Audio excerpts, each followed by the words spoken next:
Good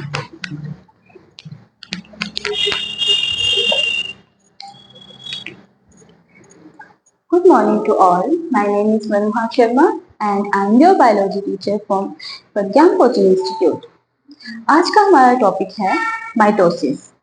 इसमें हम mitosis को डिफाइन करेंगे और साथ ही मैकेनिज्म ऑफ माइटोसिस को डिटेल में करेंगे। स्टार्ट करते हैं। माइटोसिस कहाँ से डिराइव हुआ है? माइटोसिस जो वर्ड है वो डिराइव हुआ है एक ग्रीक वर्ड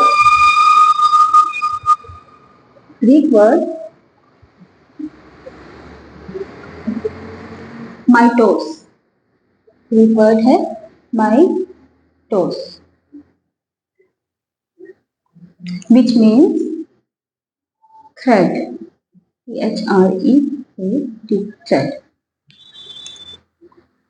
इसका मतलब है माइटोसिस एक प्रकार की सेल डिवीजन है जिसमें कि क्या होंगी? थ्रेड की फॉर्मेशन होंगी। Thread that is spindle fibre. इसमें क्या होगा? स्पिंडल फाइबर फॉर्मेशन होगी।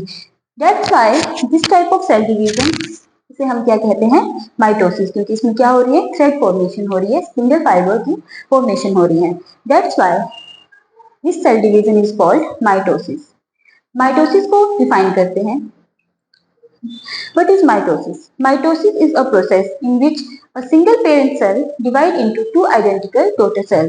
इसमें क्या होगा? जो एक सिंगल पेरेंट सेल होगा वो डिवाइड करेगा दो equal and identical daughter cells में। मतलब जो डॉटर सेल्स बन रहे हैं वो क्या होंगे? बिल्कुल एग्जैक्ट कॉपीज होंगी अपने पेरेंट सेल की। ठीक है। माइटोसिस को हम इक्वेशनल डिवीजन भी कहते हैं। क्या कहते हैं? Equational division. इक्वेशनल डिवीजन क्योंकि इसमें जो डॉटर सेल्स बनेंगे उनमें जो क्रोमोसोम नंबर होगा वो सेम रहेगा as their parents. That's why mitosis also called equational division.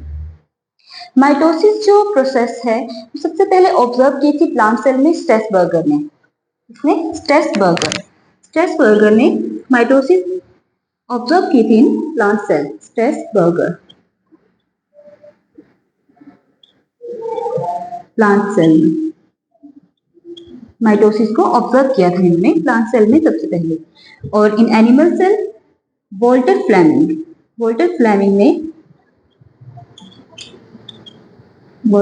Fleming जिन्होंने सबसे पहले माइटोसिस को ऑब्जर्व किया था इन एनिमल सेल। और माइटोसिस जो टर्म है वो दी थी वॉल्टर फ्लेमिंग ने इन 1882 में।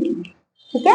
अब बात करते हैं हम मैकेनिज्म ऑफ माइटोसिस और उनके जो स्टेजेस हैं कैरियोकाइनेसिस में, prophase, metaphase, anaphase and telophase, जिनको हम one by one with the help of diagrams समझेंगे। ठीक है। इससे पहले हम बात करते हैं इंटरफेज स्टेज की। जैसे कि हमें पता है कि सेल साइकिल के टू फेजेस होते हैं, इंटरफेज और एम फेज, जिसमें कि इंटरफेज में सेल क्या करता है? खुद को प्रिपेयर करता है फॉर सेल डिवीजन। ठीक है। सेल डिवीजन के लिए सेल खुद को इंटरफेज में क्या करता है? प्रिपेयर करता है और जो जो मटेरियल रिक्वायर्ड होता है वो क्या करता है? सिंथेसाइज करता है। जैसे कि एस फेज में डीएनए बनाता है, सेंट्रियोल्स बनाता है, स्टोन प्रोटीन्स बनाता है और साथ में जीवन फेज में सेल ग्रो करता है साइज में, है ना। उसके बाद सेल कहाँ पहुंचता है? सेल डिवीजन की फेज में पहुंचता है। ठीक है। जहां पर एक्चुअल में सेल क्या होता है? डिवाइड करता है। ठीक है। तो अब टाइप ऑफ सेल डिवीजन में हम आज पढ़ रहे हैं माइटोसिस, जिसमें कि क्या होती है? थ्रेड फॉर्मेशन होती है, यानी कि स्पिंडल फाइबर फॉर्मेशन होती है। और इसमें भी टू इवेंट्स हैं, कैरियोकाइनेसिस एंड साइटोकाइनेसिस। कैरियोकाइनेसिस में prophase, metaphase, anaphase and telophase. ठीक है। इनको अब हम with the help of diagram समझेंगे। ये है इंटरफेज, जिसमें सेल ने क्या किया था? प्रिपेयर किया था। और क्या हो गया था? जो क्रोमोसोम था, क्रोमोसोम नंबर सेम रहे थे 2n, और साथ में जो डीएनए कंटेंट था वो क्या था? डबल हो गया था और सेंट्रियोल बने थे। ठीक है। ये है इंटरफेज का एनिमल सेल। ठीक है। जिसमें कि क्या है? न्यूक्लियस है। न्यूक्लियस के अंदर क्या है? क्रोमैटिन फाइबर्स हैं। ठीक है। अपनी समझ के लिए हम, ताकि आगे जाके हमें पहचानने में दिक्कत ना हो, तो हम ये ले रहे हैं एक 2n इज इक्वल टू 4, मतलब 4 को अपने आइडिया के लिए, ठीक है। और माइटोसिस जो है वो जनरली किस में होती है, सोमैटिक सेल्स में होती है। That's why mitosis is also called somatic cell division, क्योंकि ये किस में होती है, सोमैटिक सेल्स में होती है, ठीक है। All the cells present in our body except germ cells are called somatic cells. Somatic cells क्या करते हैं, हमारी ग्रोथ और डेवलपमेंट में हेल्प करते हैं, ठीक है। अब इंटरफेस का एनिमल सेल, उसका न्यूक्लियस और उसके क्रोमैटिन फाइबर। अब प्रोफेज में जब सेल एंटर करेगा, pro means first, phase means state, मतलब फर्स्ट स्टेज जो है सेल डिवीजन की वो है प्रोफेज, ठीक है। सेल एंटर करेगा इंटरफेज से प्रोफेज में, ठीक है। फर्स्ट स्टेज है प्रोफेज, जिसमें सेल इंटरफेज के बाद एंटर करेगा। अब क्या होगा इस प्रोफेज में, सेल में क्या क्या चेंजेस आएंगे वो हम डिस्कस करते हैं। प्रोफेज को समझने के लिए हमने 2 डायग्राम्स बनाए हैं, एक अर्ली प्रोफेज और एक लेट प्रोफेज। मतलब जब प्रोफेज, अर्ली प्रोफेज मीन जब सेल जस्ट एंटर कर रहा है प्रोफेज में, और उसके बाद थोड़ी सी एक्टिविटीज होने के बाद जब मेटाफेज स्टार्ट होने वाली होगी तो लेट प्रोफेज, ठीक है। तो अर्ली प्रोफेज में अब क्या होगा, जो हमारा क्रोमैटिन फाइबर्स हैं वो क्या हो जाएंगे, कंडेंस्ड हो जाएंगे to form chromosome. Chromatin fibres condensed, CEM, condensed to form what, chromosomes। Chromatin fibre क्या हो गए, कंडेंस हो गए टू फॉर्म क्रोमोसोम। साथ ही में जो सेंट्रियोल बना था एस फेज ऑफ इंटरफेस में, वो क्या करेगा, स्टार्ट करेगा मूव टुवर्ड पोल, ठीक है, ऑपोजिट पोल। यहाँ पे जो सेंट्रियोल है ये कहाँ मूव कर रहा है, टुवर्ड्स ऑपोजिट पोल, यानी कि यहाँ पे आने लगा है, ठीक है। Centriole start moving, centriole start moving towards opposite pole। अब ये सेंट्रियोल कहाँ आ जाएगा, इस पोल पे आ जाएगा, ठीक है। साथ ही में और क्या होगा, जो न्यूक्लियर मेम्ब्रेन है हमारी वो डिसअपियर होना स्टार्ट हो जाएगी। Nuclear membrane start disappearing, nuclear membrane start disappear, ठीक है। अर्ली प्रोफेज में क्या क्या चेंजेस हो रहे हैं सेल में, ये एक टिपिकल एनिमल सेल लिया है हमने, ठीक है, जिसमें कि अब अर्ली प्रोफेज में न्यूक्लियर मेम्ब्रेन डिसअपियर होना स्टार्ट हो गई है, जो क्रोमैटिन फाइबर्स थे वो कंडेंस्ड होकर क्या बन गए हैं, क्रोमोसोम्स बन गए हैं, ठीक है। और साथ ही में जो हमारा सेंट्रियोल था, वो जो सेंट्रियोल हमारा स्प्लिट हुआ था इस फेज में, वो कहाँ मूव करना स्टार्ट हो गया है, ऑपोजिट पोल में स्टार्ट हो गया मूव करना, ठीक है। अब देखते हैं, अब सेल एंटर करेगा लेट प्रोफेज में। लेट प्रोफेज में क्या क्या चेंजेस आ रहे हैं सेल में, अब जो सेंट्रियोल्स थे हमारे वो कहाँ पहुंच गए हैं, ऑपोजिट पोल्स पे आ गए हैं, ठीक है। ये वन सेंट्रियोल, फर्स्ट सेंट्रियोल, ये सेकंड सेंट्रियोल, ठीक है। अब जो सेंट्रियोल है वो क्या करेंगे, वो उनमें से क्या अराइज होंगे, फाइबर्स अराइज होंगे। 2 टाइप्स ऑफ फाइबर्स अराइज होंगे इस सेंट्रियोल में से, स्मॉल फाइबर्स और लार्ज फाइबर्स, ठीक है। जो हमारे स्मॉल फाइबर्स हैं, 2 टाइप्स ऑफ फाइबर अराइज हो रहे हैं, कहां से, सेंट्रियोल से। ये है हमारा सेंट्रियोल, यहां से 2 टाइप्स ऑफ फाइबर्स अराइज हो रहे हैं। One is smaller one, this ये स्ट्रक्चर्स हैं, दिस वन, ये क्या है, स्मॉलर फाइबर्स, जिन्हें हम क्या कहते हैं, इन्हें दूसरी साइड लिखते हैं, ओके। सेंट्रियोल में से 2 टाइप्स ऑफ फाइबर राइज हुए हैं, उनमें से स्मॉलर फाइबर्स हैं ये, दिस वन, ये क्या है, स्मॉलर फाइबर्स, जिन्हें हम कहते हैं एस्टर रेज, एस्टर रेस।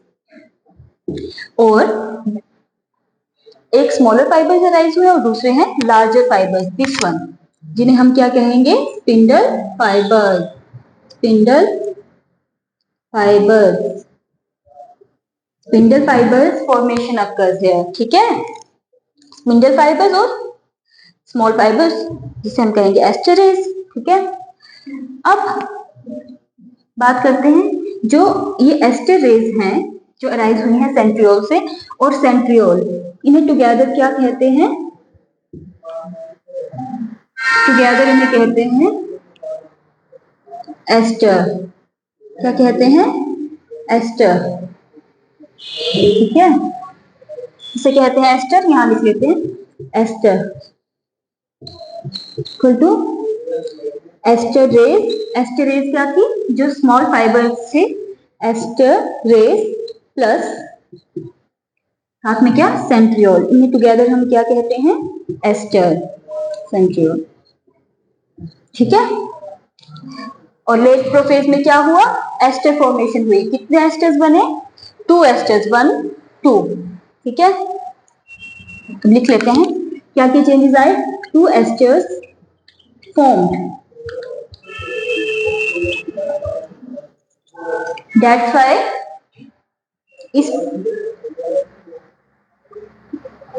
इसे हम कहेंगे एम्फीएस्टर डिवीजन, क्योंकि इसमें क्या हुआ है, amphiaster division, 2 types of aster formation हुई है, ठीक है, इसलिए इसे एम्फीएस्टर डिवीजन भी कहते हैं, ओके। 2 एस्टर्स फॉर्म हुए, साथ ही में स्पिंडल फाइबर फॉर्मेशन हुई। क्या हुआ, spindle fibre formation, spindle fibre formation occurs here, ठीक है। इसको हम थोड़ा छोटा कर लेते हैं, 2 एस्टर्स फॉर्म्ड and 3 एस्टर, ठीक है। स्पिंडल फाइबर फॉर्म हुए,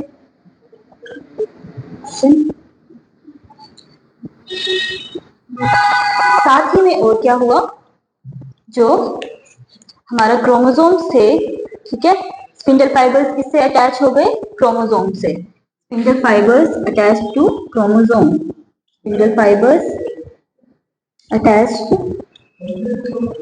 to the centromere of chromosome, centromere of chromosome. जैसा कि डायग्राम में आपको दिख रहा होगा कि हमने क्रोमोसोम को शो कैसे किया है, इसकी 2 क्रोमैटिड्स बनाई हैं, ठीक है।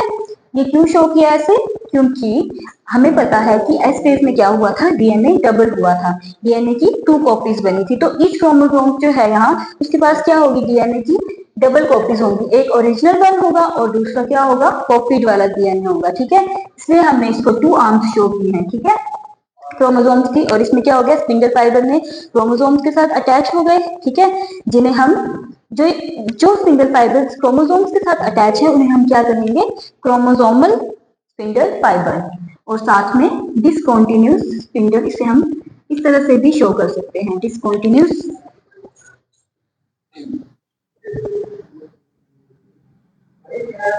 जो स्पिंडल फाइबर्स क्रोमोसोम्स के साथ अटैच्ड हैं उन्हें हम डिसकंटिन्यूअस स्पिंडल फाइबर कहेंगे, ठीक है। और क्रोमोसोमल स्पिंडल फाइबर्स क्या है, ये क्रोमोसोमल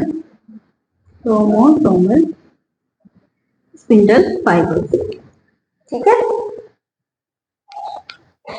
और ये जो फाइबर्स हैं ये कौन से हैं, कॉन्टिन्यूस, इन्हें कहेंगे कॉन्टिन्यूस, जो कि क्रोमोसोम से अटैच नहीं है, कॉन्टिन्यूस और इंटरपोलर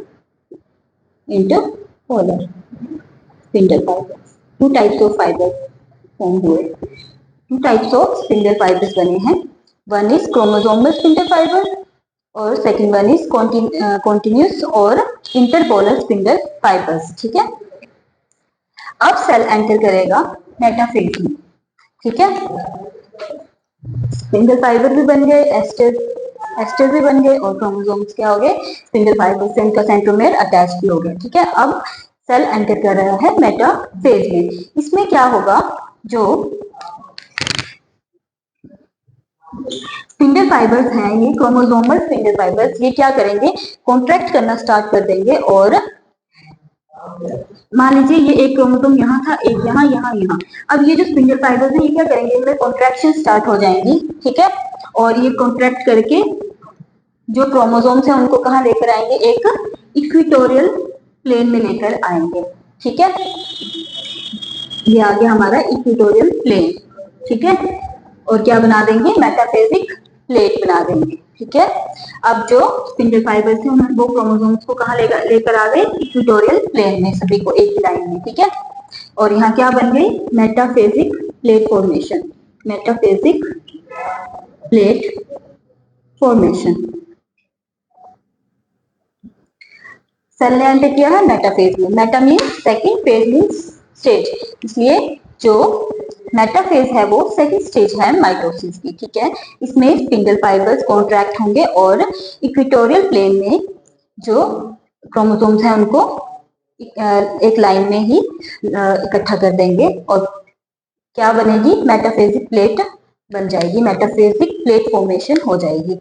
ठीक है, अब जो मेटाफेज स्टेज है, इसमें जो क्रोमोसोम्स होते हैं वो सबसे ज्यादा क्या होते हैं, सबसे ज्यादा थिक होते हैं और शॉर्ट होते हैं। इस स्टेज में हम इनकी मॉर्फोलॉजी को पढ़े, मॉर्फोलॉजी पढ़ने के लिए बेस्ट स्टेज होती है, मॉर्फोलॉजी के लिए चेक करने के लिए। ठीक है,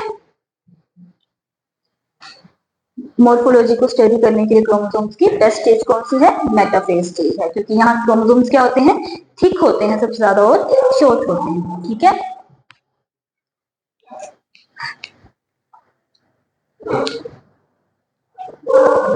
मेटाफेजिक प्लेट बनेगी मेटाफेज स्टेज में। ठीक है, और साथ में ही क्या होगा, क्रोमोसोमल स्पिंडल फाइबर्स अटैच्ड हो जाएंगे काइनेटोकोर्स ऑफ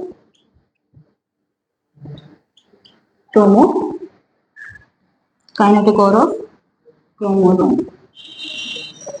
ठीक है, अब जो ये मेटाफेजिक क्रोमोसोम है ना, इसको हम यहाँ इसका डायग्राम बनाते हैं। कहाँ बनाएं, यहाँ बनाते हैं इसको समझने के लिए कि किस तरह से जो क्रोमोसोम स्पिंडल फाइबर हैं ये अटैच होंगे यहाँ काइनेटोकोर से। ठीक है, इसका एनलार्ज व्यू देखते हैं इस क्रोमोसोम का। ये है सेंट्रोमियर,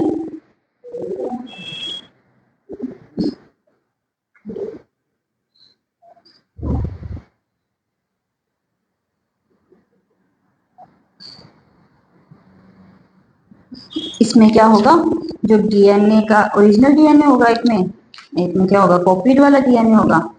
ठीक है, और यहाँ पर डिस्क शेप स्ट्रक्चर होगा काइनेटोकोर। यहाँ पर क्या होगा, स्पिंडल फाइबर्स अटैच्ड हो जाएंगे इसके साथ। ठीक है, ये है सिस्टर क्रोमैटिड,